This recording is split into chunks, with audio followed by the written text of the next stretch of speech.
Европадағы Берлинден кейін ең үлкен қала. Испанияның астанасы Мадрид. Мадридтің тарихы өте бай. Сонау 9 жылдары араб әміршісі Мұхаммед іргетасын қалаған деген дерек бар. Сол Мадридтің тарихи жерлеріне бірге сапар шегейік. Үйлерді салуды осылардан үйрену керек екен, негізі архитектураларын жай салыстырмайды. Әдемі бір салды. Қай жерінде жүрсем де әдемі үйлер тұрады. Архитектуралары да кісілермен тамақ ішіп отыр. Портаға қарап атам. 1617 жылы салынған порта екен. Ойлаңыздаршы. 1617 жылы адамдар өстіп жанында отырып тамақ ішіп отырған шығар. Мына жерде бірдеңке жазылып тұр, бірақ испанша жазылып тұр екен. Видеоға түсіріп алайын. Сосын оқиын сосын. 1600 жылғы фонтан. Масқара. Бұл фонтан мына площадьтың жанында тұр. Мен келіп жатқан. Достар, біз міне келдік Плаза Майор площадьына. Адам көп екен. Король Филипп үшінші соның немесі. Осы площадь қып салуға приказ беріп салдырған адам Король Филипп. О кезде площадь емес, о кезде базар болған екен. Базарда площадь қып істеген. Екі жол Толедо қаласынан, бағана мен барам ба деген Толедо, бара алмай қалған. Ертең барам Толедоға. Толедодан келетін жол, сосын тағы бір жерден келетін екі жолдың қосындысында орналасқан болған жер. Испанияға кірер жерде, Мадридке кірер жерде. 1600 жылдары салынған екен, 1600 жылдары. 1600 жылдары осы ауыстан неше ғасыр болған уже. Содан бері. Ол кезде мына жанында тұрған үйлер ағаш болған екен. Одан кейін бұлар қайта өртене берген. Содан кейін өртене бергеннен кейін бұны цементтен, немеден салып, кірпіштен салып сондай қысты. Испанша кетті. Бір концертке пайда болды ма? Концерт қойды тұрма бірдеңке.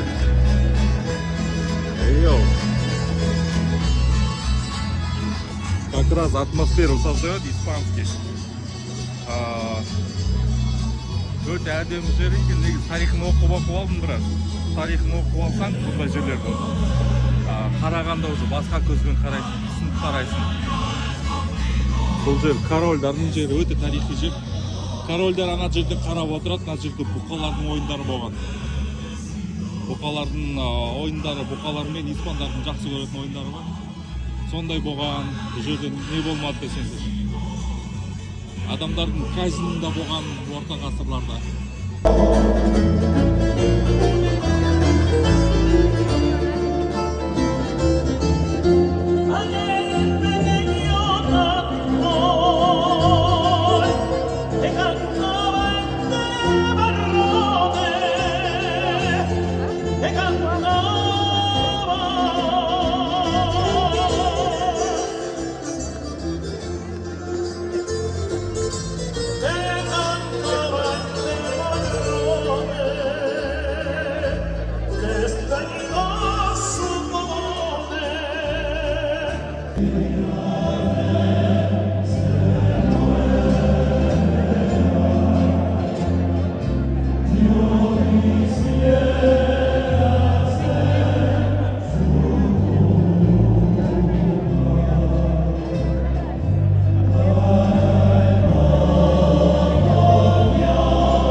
Площадьтан шыққаннан кейін мына улицаға келесіздер. Әдемі такая улица. көше. Осыдан ана жақта жүргенде ана жерде бір кафе болу керек, қазір көштен барып. Бір напиток аласың, и тапас беру керек, тапас осы жақтың өзінің ұлттық тағамдарының бірі болып келеді екен. Тапасты тоже обязательно Мадридке келгеннен кейін тапас жеу керек дейді ғой. Знаменитый Сан-Мигель деген базарды көрейік. Енді бұл жердің знаменитый болғаннан кейін бұл жердің бағасы да қымбат болып кеткен дейді өзі. Базар, бірақ қымбат базар болып кеткен, потому что туристтар көп қараңыз.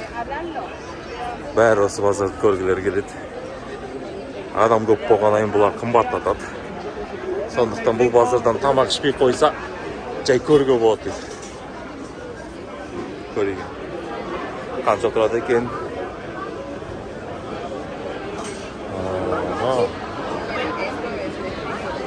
King Crab табас.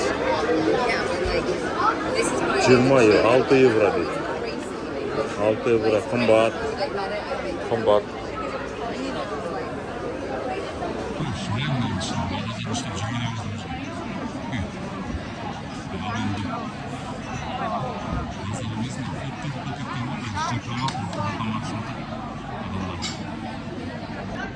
Мынандай туристер көп жерде тамақ ішпеу керек болсын.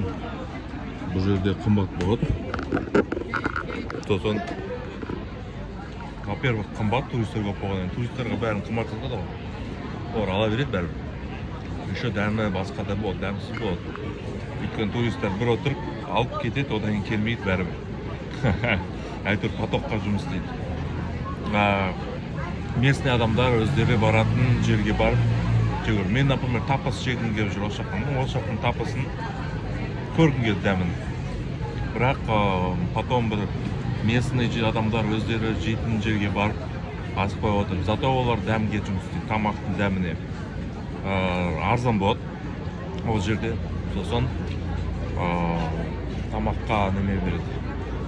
Дәмдерін олар жақсылап жасайды, чтобы олар адамдар қайтып келсін. Местный адамдар келеді, олар жақсы болса қайтып келеді. Постоянно келіп жейтін сондай. А туристер потокқа жұмыс істейді, болды. И қымбатқа сата береді. Так что лайфхак, арзан, әр дәмді тамақтану үшін местный адамдар баратын жерге бару керек. Мен өз любой жерде сөйтемін.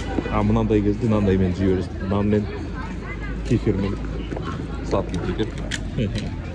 Қараңыздар, 1600 жылдары салынған зданиялар.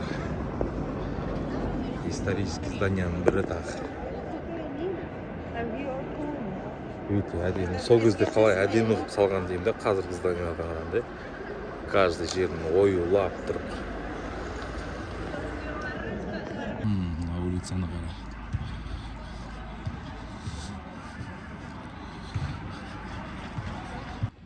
Мадридтің тағы бір тарихында енді бізге ұнайтын жағы шығар мүмкін. Ешкім біле бермейді оны. Мадрид, бұрын Мадридті арабтар билеген, білесіздер ма? 700 жылдардан, мына жерде жазылып тұр. 700 жылдардан бастап 1080 жылдарға, 1085 жылы обратно отвоевали. Сонда 300 жылдан астам, 300 жыл билеген ғой арабтар. Мадридте 300 жыл бойы ислам жері болған. Мадридте мешіттер болған. Көп храмдардың бәрін арабтар кеп мешітке айландырған. Содан қалған мына стена тұрған. Арабский стены деп аталады екен. Осы Мадридте арабтар салған. Сол кезде арабтар тұрған кезде арабтардың қорғаны болған, осы қорғалып тұрған. Замок сияқты болған ғой. Соны қорғаны болған стенасының қалған. Сол кезден қалған стена кәдімгідей сол күйіп сақталған, но реставрация ешқандай жасалмаған. Сол кезде арабтар қалай салды, содан қалған остаток. Мына жаққа дейін кете берді. Мына жерлерін қарасаңыз, ана жерде арабтардың қазір жақындап көрсеткен. Мына жақтан көрсеткен. Фонтан сияқты нәрсе болған. Ұшпа жұлдыз көп. 6 жұлдыз көп. Арабтардың несімен істелген мына жерде площадь сияқты нәрсесі. Мына жерде міне испанша, ағылшынша, арабша қойып қойған. Қандай стена екені туралы жазылған. мынау қазір картадан көрсетем. Мына жерде картасы сол кезде болған қорған, арабтардың қорғаны, арабтар басқарған кездегі. Біз міне қазір мына жерде тұрмыз. Сонда біз қазір мына стенаның мына жерін көріп тұрмыз, жанын. Осы бұрышын көріп тұрмыз. Мен жаңа анау жолмен жүріп келдім, ана ар жақтан. Мына жердің бәрі Мадридтің қалың көшелері, мына жақтағы көшелері. Мына қаладан шығатын жер ғой, получается. Мына жерде выход, мына стена міне. Ана жердің стенасы. Мынандай бет шығып тұрған жерлер. Міне шығып тұрған жер. Стенадан шығып тұрған жерлер. Қызық өте. Мынау бір храм, қазір барып көремін.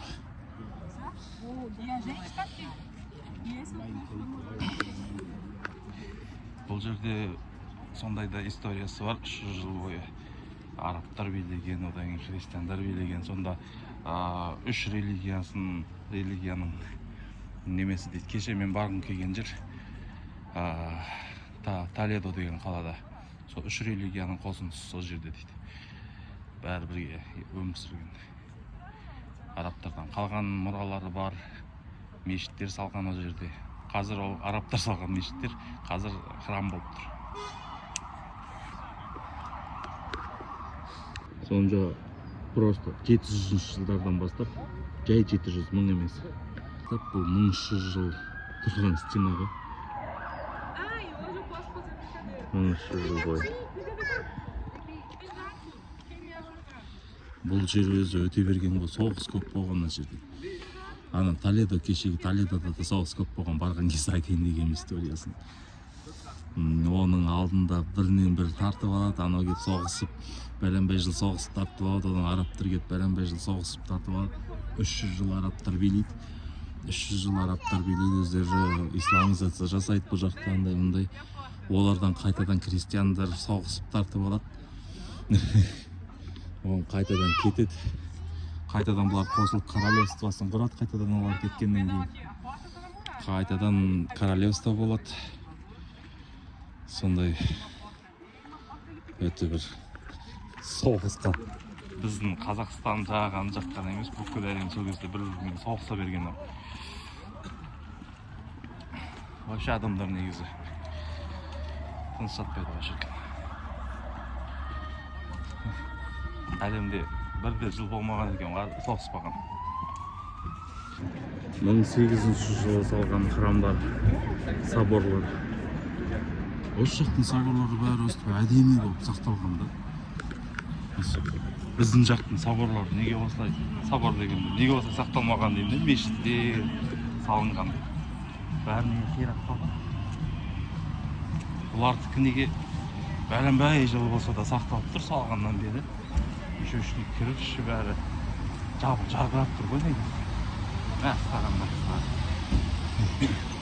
жатыр. Көрейік енді, платный екен. Бұл да бір тарихи орын дейді енді. Білмеймін, бұны көп оқыған жоқпын. Жолдан кетіп бара жатып жай көріп қалдым да. Жылдан Википедияға кіріп оқып едім. 1800 жылы салынған собор екен.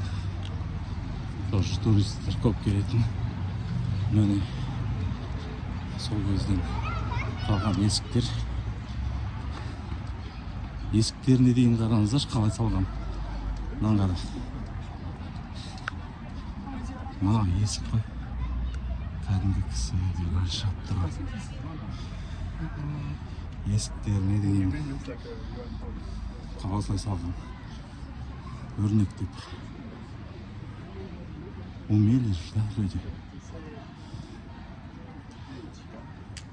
Папа Римский сондайлар ғой деймін.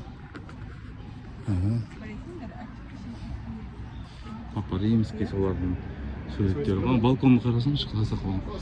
Кәдімгідей 3D қылып салған ғой. Шығып тұрған балкон. Ішіне еще бір кісіні тұрғызып қоймады ма?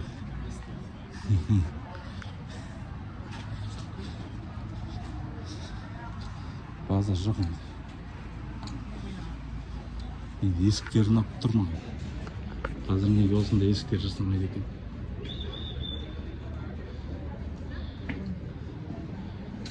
Платный ма, платный емес пе? бесплатный шығар бұнысы. Мәссаған. Керемет екен.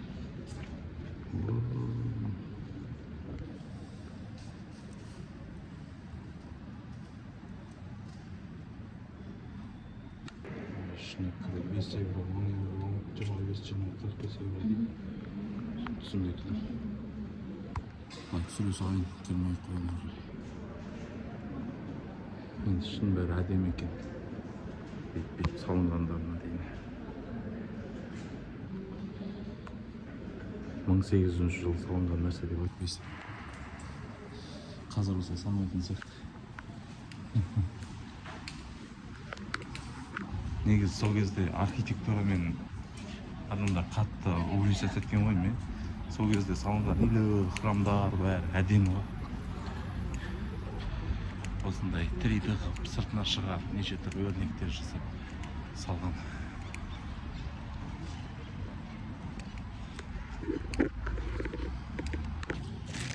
Бюджетный турист деген осындай болады. Бюджетный путешествие. Нан жеп алдым. Йогуртпен. Нан жеп, йогуртпен запивать етіп, кайфовать етіп отырасың. Собордың жанында 1800 жыл салынған. Королевский дворец Испании, Мадрида.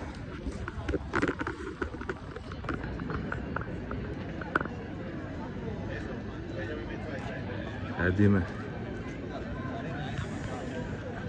1735 жылы салынған екен. Бірақ король тұрмайды қазір. Вообще король тұрмаған ғой, просто дворец. Напротив жаңағы храм тұр. Храм дей беремін өзін оларды қайтып. Енді осы жерде орта ғасырларда дәл осындай болған ғой, сонда деп ойлап келе жатырмын да. Дәл осындай адамдардың бірі өсті. Осындай витпен жүрген ба деп тұрмын да. Адамдар үстінде киімі ғана басқа дейсің ғой. Көрейік мына жақта не бар екен дедім бәрі башты.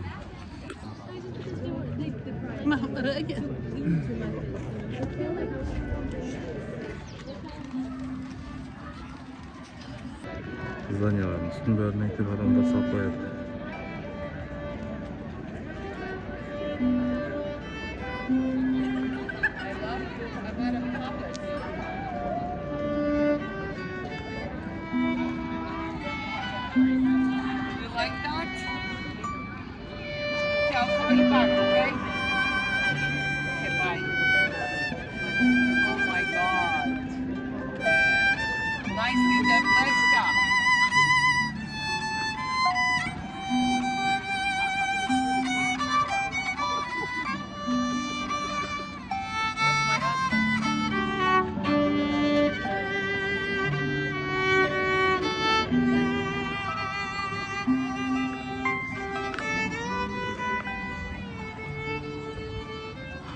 Әдемі. Жақсы звучит. Мына жерде Королевский дворец. Africa, you've been in there since... Where are you from? Kazakhstan. Nice country. How long you at Madrid?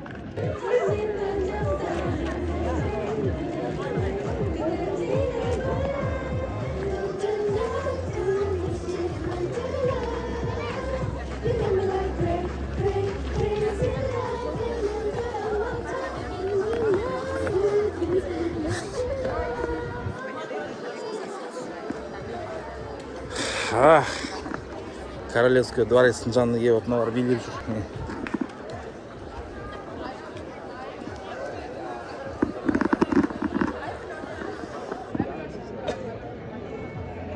Зданиялардың үстіне қарасам неше түрлі суреттер, соның беттеріне қарап, салынғандарына қарап, соны тұра береді екенсің. Негізі архитектураларына. Мен енді түсініп келе жатырмын, негізі архитектура деген сөздің мағынасын ше. Архитектор. Не, үйді салды ше. А вот здесь действительно очень архитектор дегенде көрініп жатыр да. Бұрынғы заман архитекторлар мықты болған, чем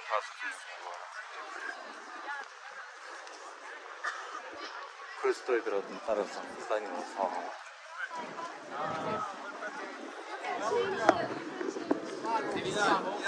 Барселонаға барған кезде көрсетем Гауди деген архитектор, атақты архитектор бұрынғы тоже заманда.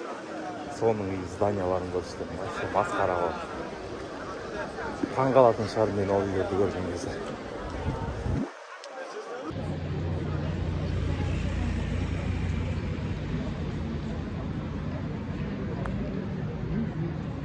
Неге сонша адам көп десем, оказывается, бүгін праздник екен. Национальный день Мадрида. Ой, национальный день Испании. А фотоға түсейін десем, Испанияның символы. Адамдар мешает, нормально фото шықпайды. Так что, селфи жасасам. Капец, күні бойы жүрдім ғой, шаршап кеттім. Қайтып барам үйге метромен. Мына метроның системасында үйреніп алдым. Уже шатаспайтын болдым, оңға солға, ар жақ жол, бер жақ жол. Шығамда спокойно жүре беретін болдым. Системасын түсініп алсам болды екен негізі. Так, енді үйге қайтып барам. Метромен өзімнің жеріме жеттім, ары қарай автобуспен кетем. Ертең попробую ана немеге баруға. Қайсы? Толедо қаласына баруға. Таңертең ерте. Одан кейін немеге барам. Одан қайтадан Мадридке келем де Барселонаға барам. Солай Барселонаға қойды. Ары қарай Барселонада жүрем, сол жақтан Барселонадан қайтам болды, обратный билетменен Барселонадан. Метродан шыққаннан кейін автобустар өз орындарымен жүреді екен. Бірінші, екінші далаға шықпайсың. Үшінші, есіктің автобус келгенде есік ашылады. Он жерден автобус отырасың, ары қарай кетесің. Лос Разос аппаратына автобус смотришь. 629. Сосын ары қарай кете беретін да, 4-ші, 5-ші. Короче, как бы метроның станциясы. Ыңғайлы жасап қойған, далаға шықпайсың, автобус таспайсың. Метроның ішінде бәрі автобустардың бәрі төмен түсіп, отырғызып алып кете береді. Дальше.